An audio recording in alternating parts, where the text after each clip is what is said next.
We're joined now by the aforementioned Jeff Vinik, CEO and CIO of Vinik Asset Management. It's only 8 months, Jeff. 4.8. You're almost matching the averages. You didn't figure. What was actually your decision to not give it a go for a little bit longer?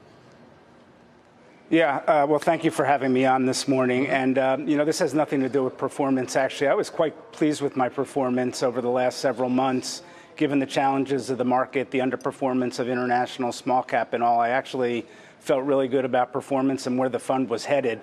I thought, as you guys said, I thought I was going to be able to raise $3 billion right off the bat. Obviously, I did not have a good understanding of the hedge fund industry of 2019.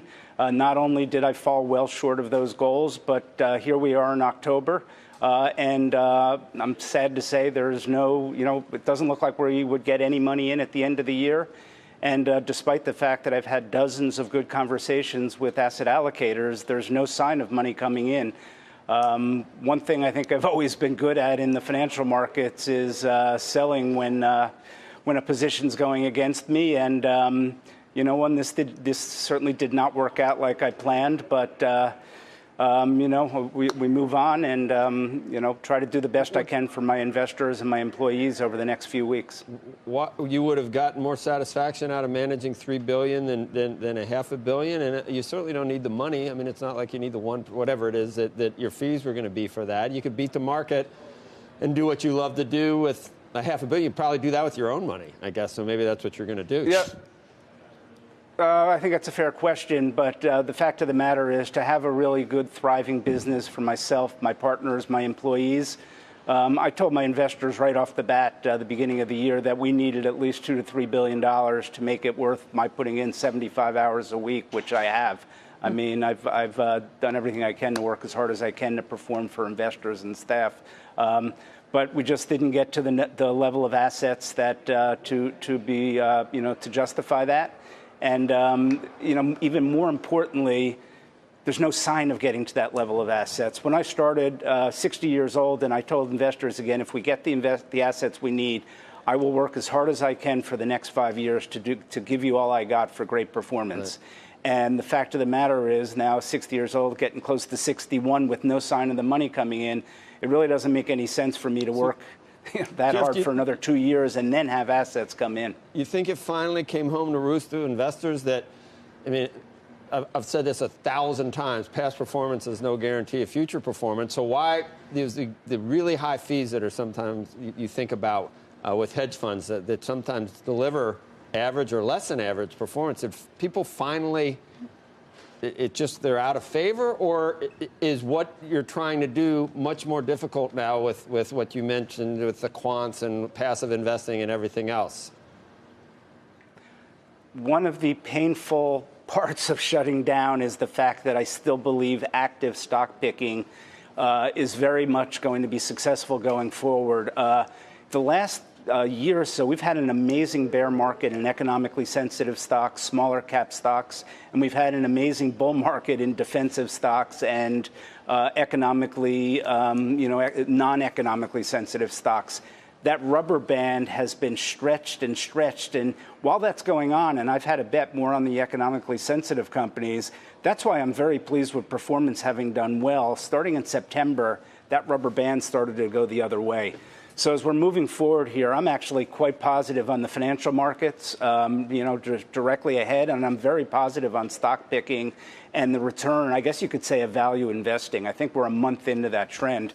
So shutting down when the investment thesis I've had for the last 3 months and survived it in a difficult climate, shutting down at a time where it's just starting to happen and work is very, very frustrating. So, Jeff, as you were having conversations with potential limited partners, I think you said that you'd spoken with about 75 people or so as you were raising money for this fund.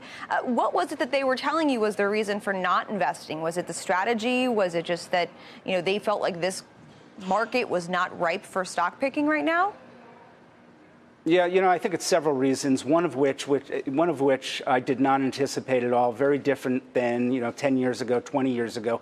Just the process by which they vet managers and do their work was much longer, much more thorough than it was when I started in the business, where literally I made the rounds in New York and a couple other places. Is that a good thing, Jeff? Was sold out on the fund. Yes and no, but let me finish here. The other thing is that the long-short hedge fund equity performance has not been good the last 5 to 10 years. So asset allocators are very leery of putting any money to work in that particular class. And I think that's the other thing. I've had a number of conversations, pretty much most every conversation I thought went really well. And while we did raise several $100 million, what we heard back continually was, we don't like this asset class. We're not putting money with long-short asset managers. We're not convinced that your style works, although I am convinced that my style works. And we want to see some time and some track record before we put money with you. So, frankly, I had a rude awakening January, February. And even after that, I thought, okay, as the year rolls on, the money will come in, and I didn't want to spend a lot of time on marketing, and I didn't. But I've done a lot of things in my life. I've taken risk. I've been fortunate that most things have worked, and this one didn't play out as planned. So do you think that this is a warning shot to anyone and everyone out there that might want to open a long-short equity fund in kind of the traditional way? Is there anyone out there that can still be successful, or do you think that this is essentially a dying strategy right now?